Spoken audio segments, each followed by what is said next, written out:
উনি বলতেন না যে এই প্রত্যেকদিন মরে মরে শুনি, মরে না তো, একদিনও তো মরতে দেখি না। এই যে ওনার বলাটা, মানুষের কিন্তু মানুষ চলে যায়, কথাগুলো থেকে যায়। আজকে দেশনেত্রী বেগম খালেদা জিয়া যেমন চলে গেছেন, তার কথাগুলো আছে। আপনি এই সরকারের একজন উপদেষ্টা বলছিলেন, আমি তাকে জিজ্ঞেস করেছিলাম যে আপনার প্রতিক্রিয়া কি। উনি বলেছেন যে চলে গেছে তো গেছে, তাকে নিয়ে কি বলবো। এটা হচ্ছে খালেদা জিয়া।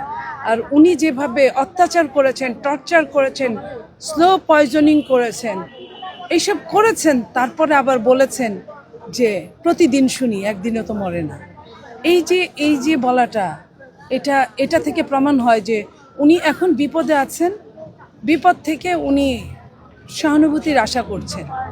কিংবা আপনি যদি মনে করেন যে আমাদের নেত্রী দেশনেত্রী বেগম খালেদা জিয়ার ছোট সন্তান যেদিন মারা গেলেন, উনি এইখানে এই গুলশান অফিসে আমাদের চোখের সামনে যে নাটকটা করেছিলেন,